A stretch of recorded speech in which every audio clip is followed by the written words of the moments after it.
ගුවන්දරුවනේ උසස් පෙළ තොරතුරු හා sannivedana තාක්ෂණ විෂයට අදාළව ඇති පාඩම් 13 අතරින් ඉතාමත්ම සුවිශේෂී වූ පාඩමක් තමයි දත්ත sannivedane හා ජාලකරණය කියලා කියන්නේ. නව විෂය නිර්දේශයට අනුව 6 වෙනි පාඩමෙන් ලැබුණු විභාග ප්‍රශ්න පිළිබඳව අපි පොඩ්ඩක් සැලකිලිමත් වෙමු. 2017 අවුරුද්දේ බහුවර්ණ ප්‍රශ්න 6ක් ඇවිල්ලා තියෙනවා පේපර් එකේ. රචනා ප්‍රශ්න 1යි අවසන් ලකුණු 13.5යි. ඒ වගේම 2018 අවුරුද්දේ බහුවර්ණ ප්‍රශ්න 7ක් ඇවිල්ලා තියෙනවා. රචනා ප්‍රශ්න 1යි අවසන් ලකුණු 14.5යි. 2019 අවුරුද්දේ බහුවර්ණ ප්‍රශ්න 7යි රචනා ප්‍රශ්න 1යි අවසන් ලකුණු 14.5යි. අපි බලමු 2020 අවුරුද්දේ කොයි ආකාරයෙන්ද බහුවර්ණ ප්‍රශ්න අපිට ලැබෙන්නේ, රචනා ප්‍රශ්න ලැබෙන්නේ සහ අවසන් ලකුණු කොහොමද කියලා. දැන් ඔබට තේරෙනවා ඇති මේ පාඩම ඉතාමත් විශේෂී පාඩමක් බව. මේ ඉන්නේ කවුද? මේ අපේ සෙන්ටර් මහත්තයානේ. ලොකු වැඩක් වගේ නේද? අපි හිතමුකෝ මෙයාගේ කම්පියුටර් එකේ කම්පියුටර් ගේම්ස් ගොඩක් තියෙනවා, මූවිස් ගොඩක් තියෙනවා කියලා. ඔන්න අපේ තව යාළුවෙක් ඉන්නවා. එයා නම් හරිම කේන්තියෙන් තමයි ඉන්නේ. එයාගේ කම්පියුටර් එකේ කිසිම ගේම් එකක් නැහැ. එක මූවි එකක්වත් නැහැ. හරි, අපි එහෙනම් අපි මෙහෙම දෙයක් කරමු. මේ සෙන්ටර්ගේ කම්පියුටර් එකයි මේ අපේ යාළුවගේ කම්පියුටර් එකයි අපි සම්බන්ධ කරමු මෙන්න මේ විදියට. අපි මේක සම්බන්ධ කරේ ලණුවකින් නම් නෙමෙයි. මේක සම්බන්ධ කරන්න අපි විශේෂ කේබල් එකක් ගන්නවා. ඒ කේබල් එකට අපි කියන්නේ නෙට්වර්ක් කේබල් කියලා. නැත්තම් මේකට කියනවා ඇඹුරුම් කම්බියක් කියලා. ඒක මෙන්න මේ වගේ තමයි තියෙන්නේ. ඇත්තම කිව්වොත් දැන් මේ අපේ කම්පියුටර් එකේ මෙන්න මේක සම්බන්ධ කරන්න, මේ කේබල් එකේ කෙලවර සම්බන්ධ කරන්න අපි ළඟ තියෙන්න ඕනේ මෙන්න මේ වගේ කාඩ් පතක්. මෙන්න මේ කාඩ් එකට කියන්නේ NIC කාඩ් එක කියලා. මොකද්ද කියන්නේ? NIC Network Interface Card. ජාලකරණ අතුරු මුහුණත් කාඩ් පත කියලා තමයි මේකට අපි කියන්නේ. මේ කම්පියුටර්ස් දෙකේම මේ කාඩ් පත තිබ්බොත් විතරයි අපිට මේක සම්බන්ධ කරන්න පුළුවන්. කේබල් එකක් නැතුවත් අපිට පුළුවන් මේ දෙක අතර දත්ත හොමාරු කරගන්න. නැත්නම් මේකේ අවශ්‍ය තොරතුරු අපිට හොමාරු කරගන්න පුළුවන්. හරි. කොහොම හරි කමන්නේ දැන් සෙන්ටර් ළඟ තියෙන දේවල් ටික අපිට මෙයාට යවන්න පුළුවන්. අන්න ඒ වගේ දෙයකට අපි කියන්නේ sannivedanayak වුණා කියලා. sannivedanaye කියලා. ඉතින් අපි ඉස්සර කාලේ අපි දන්නවනේ හෝ කියලා සත්තුන්ගේ හරහා නේද විවිධ ක්‍රමවල අඬබෙර ගහලා විවිධ ක්‍රමවලට sannivedanaya කරානේ. එහෙනම් ඉතින් අපි දන්නවා sannivedanaya කියන්නේ මොකක්ද කියලා. කියමු බලන්න. දත්ත හා තොරතුරු සම්ප්‍රේෂණය කර ගැනීම sannivedanaya ලෙස හැදින්වේ. අයි පාරක් කියන්න. දත්ත හා තොරතුරු සම්ප්‍රේෂණය කර ගැනීම තමයි sannivedanaya කියලා කියන්නේ. ඉතින් ඇත්තටම sannivedanayeදී මේ සෙන්ටර් තමයි මෙයාට අවශ්‍ය කරන දේවල් ටික යවන්නේ. මේ යවන එක්කෙනාට අපි කියන්නේ ප්‍රභවය කියලා. මොනවාද? ප්‍රභවය. සෙන්ටර් මෙයාට දැන් මොන හරි දෙයක් යවන්න හදන්නේ. මෙයාට කියන්නේ ප්‍රභවය කියලා. එහෙම නැත්නම් අපි කියනවා සෝස් කියලා. අර කන සෝස් නෙමෙයි හොඳේ. හරි. මෙයාට අපි කියන්නේ අවශ්‍ය දේ ලැබෙන එක්කෙනාට අපි කියන්නේ ග්‍රාහකයා කියලා. එහෙනම් sannivedanayට අවශ්‍ය කරන මූලික අංග තියෙනවා. sannivedanayට අවශ්‍ය කරන මූලික අංග තියෙනවා. පණිවිඩයක් යවන එක්කෙනෙක් ඉන්න ඕනේ. ඒ වගේම ලැබෙන කෙනෙක් ඉන්න ඕනේ. මේ පරිගණක දෙක අතර දත්ත sannivedanaya කරන්න එක්ක කේබල් එකක් තියෙන්න ඕනේ. එහෙම නැත්නම් කේබල් එක නැතුණත් පුළුවන්. කියන්නේ මොකක් හරි ක්‍රමයක් තියෙන්න ඕනේ. අපි ඒකට කියනවා මාධ්‍ය කියලා. මොකද්ද කියන්නේ? මාධ්‍ය. ඒ වගේම අපේ සෙන්ටර් මහත්තයාගේ කම්පියුටර් එකේ මොන හරි දෙයක් තියෙන්න ඕනේ මෙයාට යවන්න. කියන්නේ පණිවිඩයක් තියෙන්න ඕනේ. ඒක සමහර විට සින්දුවක් වෙන්නත් පුළුවන්. නැත්නම් මොකක් හරි ෆිල්ම් එකක් වෙන්න පුළුවන්. නැත්නම් මොකක් හරි වෙන ලිපි ගොනුවක් වෙන්නත් පුළුවන්. ඔන්න වැදගත්ම දේ තමයි ඔයගොල්ලන්ගේ බහුවර්ණ ප්‍රශ්න පත්‍රයට අහන තැනක් තමයි මේ sannivedanayට අවශ්‍ය තව දෙයක් තමයි පුතේ sannivedanaya කරන්න ක්‍රමයක් තියෙන්න ඕනේ. නැත්නම් නීතියක් තියෙන්න ඕනේ. දැන් පාරේ බස් එකක් යනවා නම් ඒකට ඩීසල් මොනවා හරි ගහන්න එපා මේ බස් එක යන්න. නේද? ඒ වගේ වාහනයක් යන්න පෙට්‍රල් තියෙන්න එපා. එහෙනම් මේක ඇතුලේ තියෙන ෆයිල් එකක් මේ කේබල් එක දිගේ යන්න අපි ඩීසල් පෙට්‍රල් නෙමෙයි මොකක් හරි ක්‍රමයක් තියෙන්න ඕනේ. ඒ ක්‍රමයට අපි කියන පුතේ නියමාවලිය කියලා. මොකද්ද කියන්නේ? නියමාවලිය. එහෙනම් මට කියන්න සංනිවේදනයට අවශ්‍ය මූලික අංග මොනවාද කියලා? මොනවාද පළවෙනි එක? ප්‍රභවය. සෙන්ඩර් කියලා කියනවා. එහෙම නැත්නම් සෝස් කියලා කියනවා. ග්‍රාහකයා රිසීවර් කියලා කියනවා. මාධ්‍ය මීඩියම් පණිවිඩයක් තියෙන්න ඕනේ මැසේජ් එක. අනිත් එක තමයි නියමාවලිය. පැහැදිලිද? අපිට නියමාවලිය ගැනයි මාධ්‍යයන් ගැනයි ගොඩක් කතා කරන්න තියෙනවා. අපි ඒක වෙනම වීඩියෝ එකකින් කතා කරමු. විශේෂයෙන්ම නියමාවලිය ගැන නම් ගොඩක්ම කතා කරන්න වෙනවා. මොකද බහුවර්ණ ප්‍රශ්න පත්‍රයේ බොහෝ දුරට නියමාවලිය කොටස යටතේ ප්‍රශ්නයක් ලැබෙනවා. ඔන්න අපි ළඟ කම්පියුටර්ස් දෙකක් තියෙනවා. කම්පියුටර් A, කම්පියුටර් B කියලා. අපිට ඕනම් පුළුවන් මේ කම්පියුටර්ස් දෙක කේබල් එකක් භාවිතා කරලා සම්බන්ධ කරන්න. මෙන්න මේ වගේ.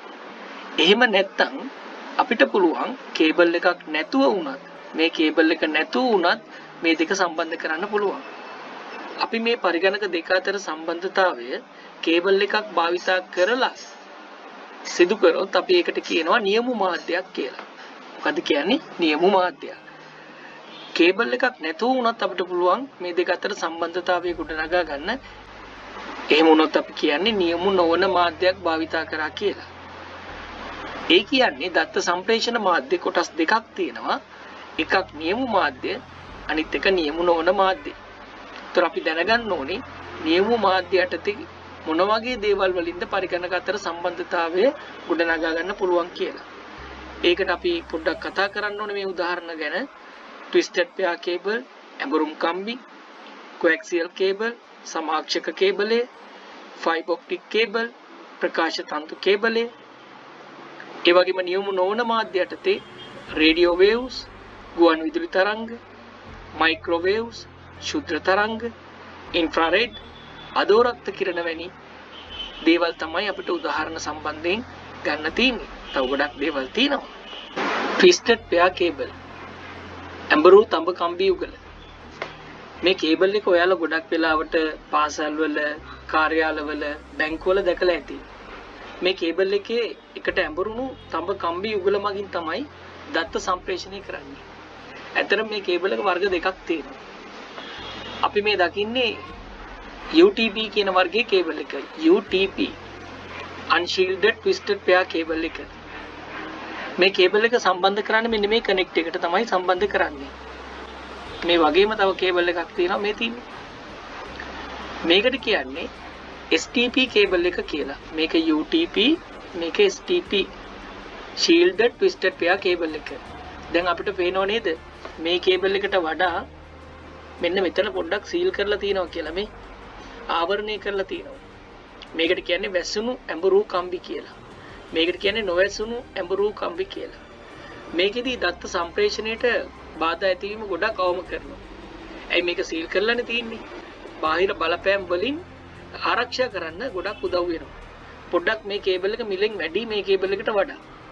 ඒ වගේම තමයි මේ කේබල් එක පාවිච්චි කරලා අපිට මීටර් 100ක් වගේ දුරකට තමයි දත්ත සම්ප්‍රේෂණය කරන්න පුළුවන් බාධාවකින් තොරව.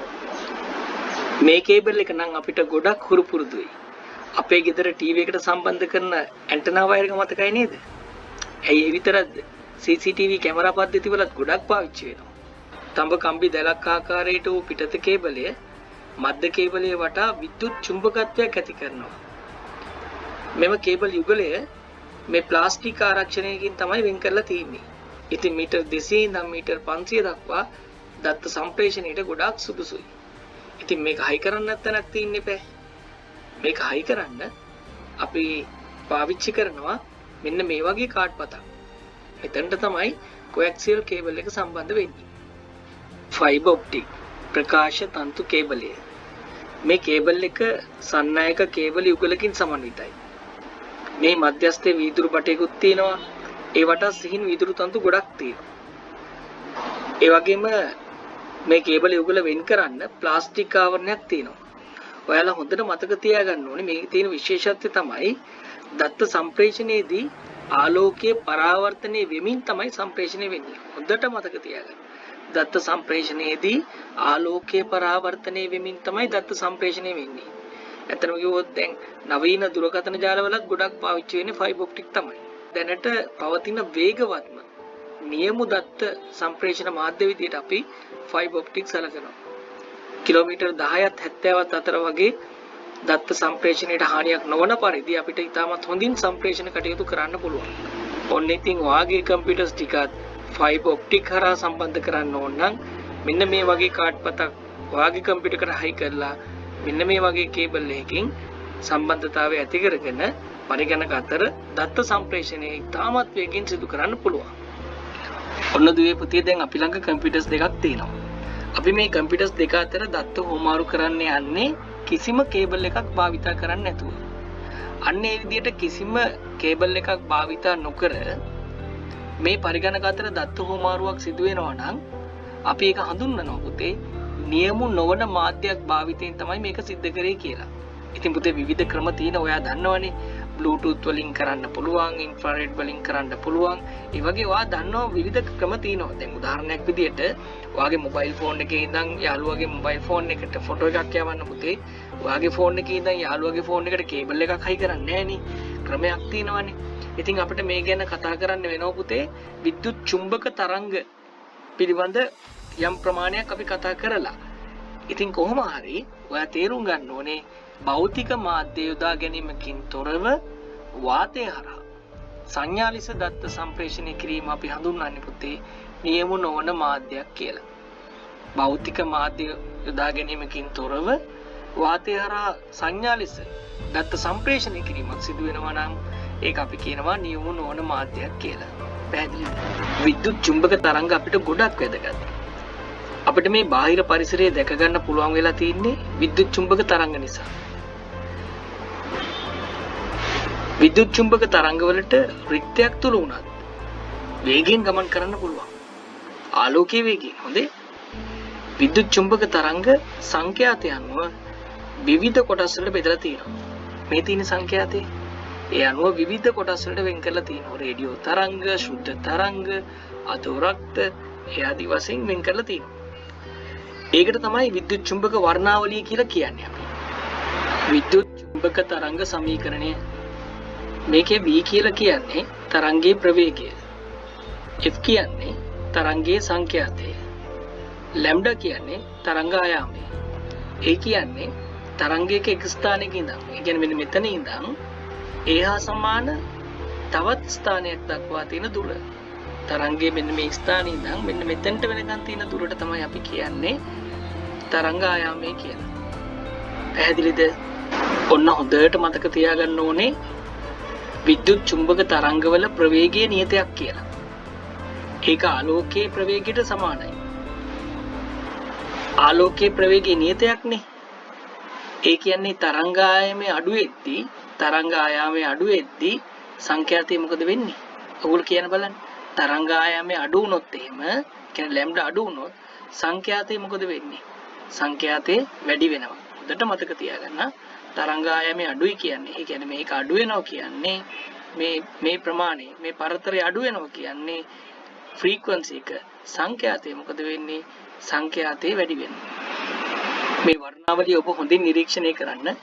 දකුණු පැත්තට යනකොට ඔයාලට පේනවා මේකේ තරංග ආයාමය එන්න මොකද වෙලා තියෙන්නේ? අඩු වෙලා තියෙනවා. ඒ කියන්නේ ලැම්ඩා අඩු වෙලා. කියන්නේ තරංග ආයාම අඩු වෙනවා කියන්නේ සංඛ්‍යාතය මොකක් වෙනවද? ෆ්‍රීකවන්සි එක. දකුණු පැත්තට යනකොට සංඛ්‍යාතය මොකද වෙන්නේ? සංඛ්‍යාතය වැඩි වෙනවා. රේඩියෝ තරංග හර්ට්ස් 3 සිට 300 ගිගාහර්ට්ස් දක්වා සංඛ්‍යාත පරාසය තුල විවිධ උපසංඛ්‍යාත පරාසයන් විශාල ප්‍රමාණයක් තියෙනවා. ඒ අනුව ගුවන් විදුලි තරංග, Bluetooth, Wi-Fi, ශුද්ධ තරංග, අධෝරක්ත කිරණ ආදී ලෙස අපි නියමු නොවන මාධ්‍ය යටතේ කතා කරනවා. ගුවන් විදුලි තරංග හර්ට්ස් 3 සිට 300 ගිගාහර්ට්ස් දක්වා වූ සංඛ්‍යාත පරාසය තුල ගුවන් විදුලි තරංග වලට අයත් වේ. මෙහි උපසංඛ්‍යාත පරාසයන් බොහෝමයක් ඇත. ඒ කියන්නේ පුතේ හර්ට්ස් 3ත් ගිගාහර්ට්ස් 300ත් අතර තව සංඛ්‍යාත පරාසයන් ගොඩක් තියෙනවා. හරිද? රූපවාහිනී සහ ගුවන් විදුලි තුලදී බහුලව භාවිතා වන Wi-Fi හා Bluetooth ද රේඩියෝ තරංග විශේෂයකි. මොන හොඳට මතක තියාගන්න Wi-Fi Bluetooth ගුවන් විදුලි තරංග විශේෂයක් කියලා. එතකොට මෙගාහර්ට්ස් 15 ඉඳන් මෙගාහර්ට්ස් 150 වෙනකන් තියෙන සංඛ්‍යාතයන් අපි කියන්නේ HF කියලා, high frequency. ඒ වගේම තව එකක් තියෙනවා VHF කියලා, very high frequency. මේ HF කියන එක තමයි පුතේ අපේ රේඩියෝ වලට පාවිච්චි කරන්නේ. ඔයගොල්ලෝ දන්නවනේ පුතේ අපේ සාමාන්‍යයෙන් FM රේඩියෝ එක සංඛ්‍යාත පරාසයන් 88 මෙගාහර්ට්ස් ඉඳන් 108 දක්වා තියෙනවා. ඒ වගේම පුතේ මේ VHF කියන එක අපි පාවිච්චි කරනවා අපේ ටීවී සඳහා, රූපවාහිනී සඳහා. ඒ වගේම මේ සංඛ්‍යාත පරාසයන් වලට පස්සේ මෙගාහර්ට්ස් 150 ඉඳන් ගිගාහර්ට්ස් 1.5 වෙනකන් තියෙන සංඛ්‍යාත පරාසයත් පාවිච්චි කරන්නේ මේ රූපවාහිනිය සඳහා. අපි එක කියනවා UHF කියලා. UHF ultra high frequency. ඒකත් පාවිච්චි කරන්නේ මේ රූපවාහිනිය සඳහා. මයික්‍රෝවේව් ශුද්ධ තරංග ගිගාහර්ට්ස් 1.5 සිට ගිගාහර්ට්ස් 150 දක්වා වූ සංඛ්‍යාත පරාසය අපි නම් කරනවා SHF කියලා. එහෙම නැත්නම් super high frequency. EHF කියලා, extremely high frequency කියලා. ඇත්තම කිව්වොත් මේ SHF සහ EHF කියලා කියන්නේ මයික්‍රෝවේව්ස් වලටම තමයි. ශුද්ධ තරංග වලටම තමයි. ශුද්ධ තරංග හරහා දත්ත සම්ප්‍රේෂණය කිරීමේදී යවන්නා සහ ලබන්නා ඍජුව පිහිටුව යුතුයි. ඒ වගේම මේක ගොඩක් පාවිච්චි වෙන්නේ පුතාලා දන්නව නේද? ජංගම දුරකථන සහ චන්ද්‍රිකා තුල තමයි. ඒ කියන්නේ සැටලයිට් හොඳේ. චන්ද්‍රිකා කියලා කියන්නේ සැටලයිට්. චන්ද්‍රිකා තුල තමයි මේව භාවිතා වෙන්නේ.